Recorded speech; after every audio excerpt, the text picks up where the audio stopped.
There's a new Hunger Games movie coming out, so I decided it was time to bring the Hunger Games content back. I asked you guys which Hunger Games character you wanted me to go over next, and so many of you chose Prim. I was excited to make this video because there's a lot of deeper meaning behind Prim's character that I'm eager to analyze, and it might give you a bigger appreciation for both Prim and even the whole series in general. Now, even though my name is Movie Flame, we're going to be going by the book's interpretation of Prim, which is different in a lot of ways. However, as always, I will be using clips from the movies just to make the video more visually pleasing for you guys. If you enjoy this video, please hit that like button. It will greatly help with the algorithm for this channel, meaning I can make more fun videos like this one. Now that I've said that, let's get into the video.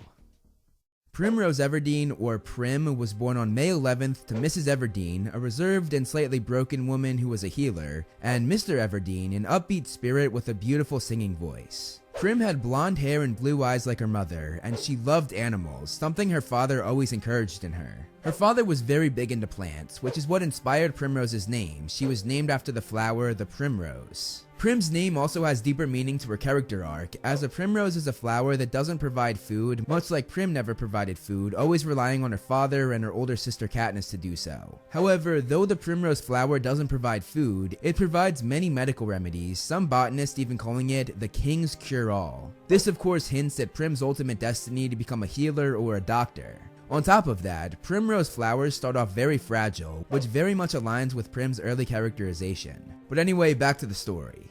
Although Prim had a happy family, she was born into District 12, the poorest district in the country Panem, meaning she was not dealt the best hand. And digging even deeper, she also lived in the Seam, the poorest part of the poorest district. However, as I said, she had blonde hair and blue eyes like her mother, which normally meant you lived in the merchant section of the district, aka the richer part. Meanwhile, most that lived in the Seam had black hair, olive skin, and gray eyes, like her father and Katniss did. This is because Mrs. Everdeen gave up living in the richer section of the district to marry Prim's father, who was from the poorest section.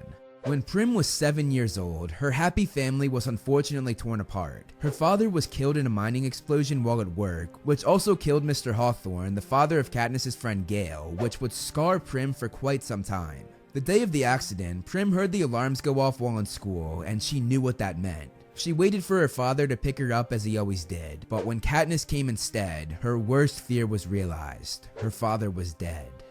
After that, Prim had terrible anxiety and oftentimes had to be calmed down by Katniss. Meanwhile, Prim watched as her father's death broke her already sensitive mother. This meant that Katniss and her friend Gale had to step up to be the mother and father figures for Prim as well as for Gale's siblings. They provided food for both of their struggling families by hunting, and while Katniss did that, the young Prim stepped up in the care of their mother's mental health, which is kind of tragic because in all honesty it should have been the other way around. Nevertheless, the time spent with her mother showed Prim the basics of being a healer, as her mother acted as the doctor for most of the district. Katniss tried to get Prim into hunting, but once faced with a deer Katniss shot down, her affinity for living creatures made her break down in tears. All she wanted to do was help the creature, which of course led to Katniss never trying to teach her how to hunt again.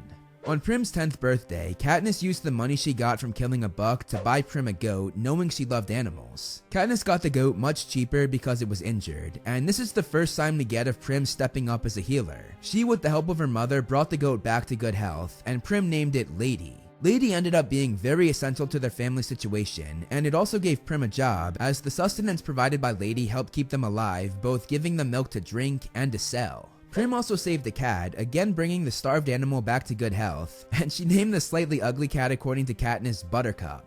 Buttercup ended up giving Prim loads of comfort during harder times, and though Katniss wanted to kill the cat, she was glad she didn't for that reason. As Prim got older, she began to help her mother with patience, and Katniss quickly noticed that despite being so young, Prim was not fazed by wounds or nudity, which surprised her because Prim was scared of her own shadow. One day, Katniss brought Prim with her into the meadow where they picked a bucket full of dandelion greens, stems, and flowers, and that night they had a dinner of dandelion salad as well as the bread that Katniss had gotten from the son of the baker, Peeta Mellark. Looking deeper at this is an example of how Katniss protects Prim, because she didn't know that hours before this, Katniss had almost died of starvation while trying to feed their family. Katniss always protected Prim in any way she could, whether it be from physical danger or keeping her in the dark about Katniss's life-threatening worries like hunger. Like everyone else in Panem, Prim was forced to watch the Hunger Games every year, where the capital pit children from each of the 12 districts against one another, with only one survivor coming out of it. 5 years after her father's passing, a 12-year-old Prim moved to her mother's bed for comfort in the middle of the night because the next morning was the reaping that decided the tributes for the Hunger Games, and this was the first year Prim was eligible to be chosen. When Prim woke up, her mother dressed her in Katniss's first reaping outfit when she was 12, and when Katniss got home, she noticed that the back of Prim's shirt was untucked. Katniss had to comfort her because Prim's nerves were going crazy despite the fact that the odds were in her favor, as her name was only in there one time. May the odds be ever in your favor. Despite that though, Prim was the one chosen. Primrose Everdeen. Prim was horrified, but she became even more horrified when Katniss volunteered to take her place. I volunteer as tribute. Prim screamed out, not letting go of Katniss, but Gale stepped in and pulled her away. No! As soon as Prim and her mother were allowed to see Katniss, she ran into her sister's arms. Prim then hurriedly made Katniss promise that she would try to win, and Katniss just barely had time to say yes before they were taken away, all three of them screaming that they loved one another.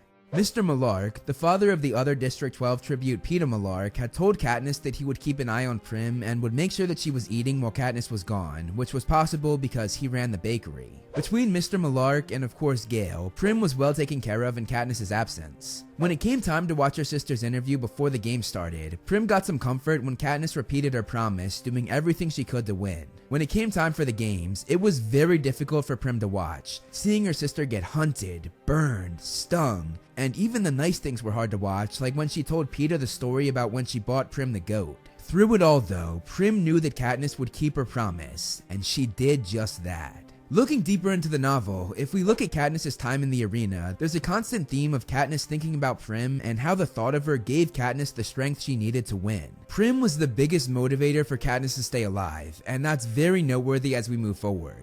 When Katniss came home, Prim was ecstatic, and she didn't come home alone like every other victor, as after an act of defiance, Peeta came home with her as well. The sisters, along with their mother, moved out of their old house and moved into a much bigger house in Victor's Village, a part of District 12 that housed all of the victors. For now, it was just Katniss, Peeta, and the drunk Haymitch that lived there. Things went back to normal as Prim went back to school and no longer had to worry about her sister dying. One day, however, they had the president of Panem, Coriolanus Snow, drop by their home while Katniss was out hunting, and when she returned, they emphasized not to mention that she had illegally jumped over the fence, which was hard to do without Snow catching on to what they were saying. Did you have a good walk, dear?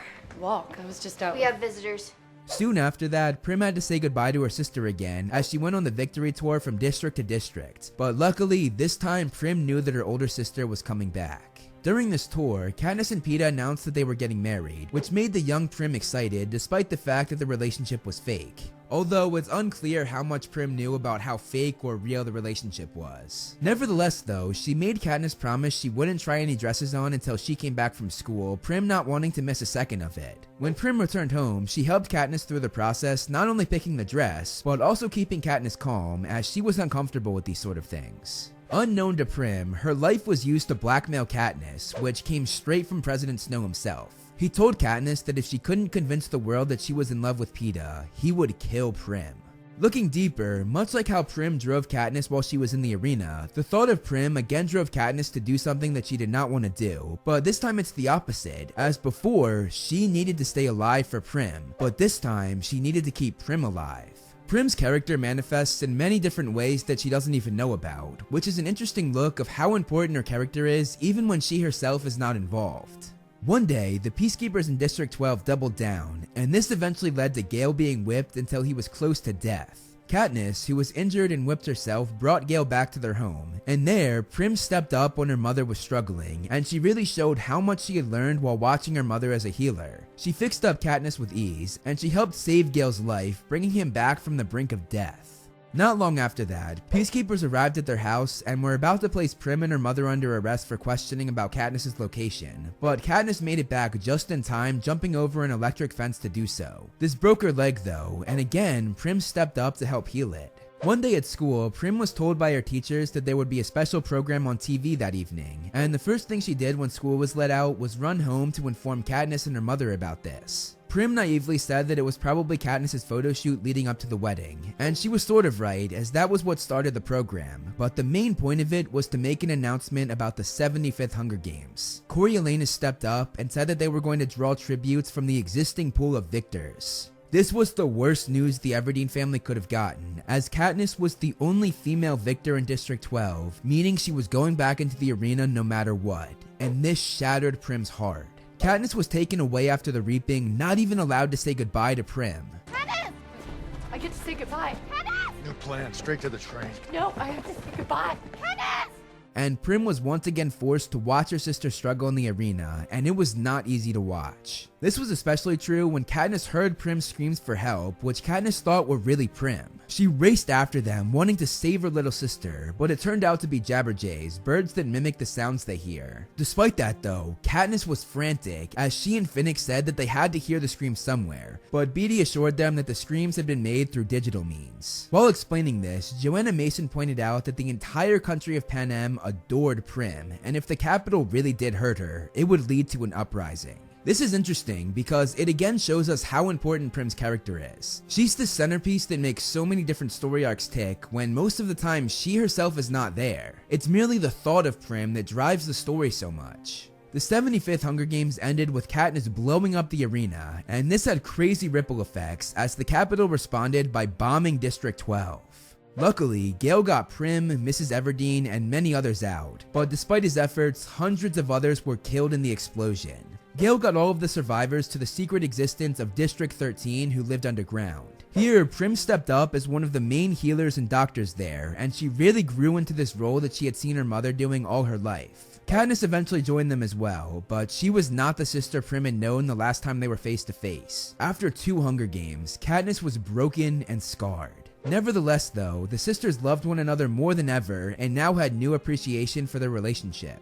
One day when Katniss went back to District 12, she found Prim's cat Buttercup in the only untouched part of the district where they lived in Victor's village. Katniss brought Buttercup back to District 13, which made Prim extremely grateful for her older sister. Right as they were about to get dinner together, a disappointed Prim watched Katniss and Gale have to leave after being called to command. There, Katniss was pitched the idea of being the Mockingjay, the symbol of the rebellion. When she returned to her room, Prim surprised both Katniss and the readers with a very mature and insightful thought. She said that in this situation, Katniss had huge bargaining power, and she told Katniss that she should hold a public meeting with all of the leaders to ensure that they kept their promises. Katniss ended up taking Prim's advice, and because of Prim, she got her way and many different matters brought up. Soon after that, District 13 got wind of a bomb threat from the capital. They brought everyone to the bunkers, but when they got there, Prim remembered Buttercup. She ran out of the bunker to get her cat, and she just barely made it back in time. Had she been even a second later, she would have been locked out of the safe zone. This of course goes back to her love of animals, one of the core traits I mentioned about her in the beginning of the video. Her affinity for animals shows a selfless side to her, and this specific act shows how far she's come as a character. If we look more deeply at this, she's now modeled herself after her older sister. She risks her own life to save someone or something that she cares for, just as Katniss did for her when she took Prim's place in the 74th Hunger Games. It's an interesting look at Prim's character growth that I always found fascinating. She's no longer the helpless little girl she was when we first met her. While down in the bunker, Prim surprised us once again as she asked Katniss how she was managing everything, and Katniss actually confided in her sister. She told Prim about her fears for Peeta, Snow, the rebellion, and much more. This is huge because it shows that unlike before where Katniss felt she had to always protect Prim, she no longer feels that way anymore. This moment shows how Prim has grown not just in the eyes of the readers, but in Katniss's eyes as well. She finally sees Prim as more of a sibling rather than a daughter that she had to take care of, which really pushes their relationship to new heights. This conversation ended on a very dark note, as Katniss asked Prim what she thought Snow would do to Peeta, and Prim very insightfully said, "Whatever it takes to break you." Prim and everybody else was delighted when a rescue team broke Peeta out of the capital and brought him back to District 13, but as soon as he saw Katniss, that delightment went away, as he strangled her almost to death because he had been conditioned to see Katniss as a threat to his life, something the capital had done to him. Prim once again stepped up as a healer as she and her mother brought Katniss back to good health. And she not only helped Katniss, but Peeta as well, as Prim brilliantly came up with the idea of conditioning Peeta in the opposite direction, giving him calming drugs whenever Katniss was brought up. This worked better than anything else they had tried, and though it wasn't foolproof, it was a giant step in the right direction. The war and the rebellion had been building for quite some time, and Katniss was eventually sent on a big mission to the capital. This time, she got to say goodbye to Prim, and Prim told Katniss that this time next week, they would be free. While Katniss went out with her team, Prim went out in the field as well as a healer, despite the fact that she was 1 year too young to do this as she was only 13. While in the field, the back of her shirt was untucked, just as it had been on the day of the 74th Hunger Games reaping, and this was what made Katniss recognize Prim in all of the madness. Prim was tending to the kids who had just been bombed outside of President Snow's mansion, fulfilling her purpose as a healer. Just as Prim heard Katniss calling her name, Prim cried out back to Katniss, but just then, the bombs that had been dropped earlier had bombs inside of them, and as the two sisters' eyes met, it went off. These bombs took Prim's life, her last words being simply, Katniss. Prim's death greatly affected Katniss, as her act of taking her place in the Hunger Games now seemed meaningless. It seemed as though the thing the novels had been trying to do since the very first chapter of the series when her name was called finally happened. They killed Prim. The most shocking part about it though was that her death was not the product of the Capitol, but rather of those who had once cared for her, Gale Hawthorne. He had helped create the bombs that killed Prim, and when Katniss asked him about it, he had no comment, confirming his part in the crime. This bombing had been planned, making it look as though Snow did it, essentially ending the war, but at a costly price. During a meeting about continuing the Hunger Games with the Capitol's children, we once again see the importance of Prim's character even after her death, as she again plays an important role in a key moment of the series despite the fact that she herself is not there. She was the driving force behind both Katniss and Haymitch's decision to keep the Hunger Games going, Katniss saying, For Prim. And just to further prove this, we have another example, as merely the thought of Prim drives Katniss to one of the most important decisions of her life. As she was faced with murdering Snow, she looked up a coin, realizing that she was behind the bombing, that she was the one who sent Prim out in the field despite the fact that she was underage, and despite the fact that she knew what was going to happen. Katniss realized that she was the true villain who took her sister from her. In that moment, Katniss avenged Prim's death by putting an arrow in coin.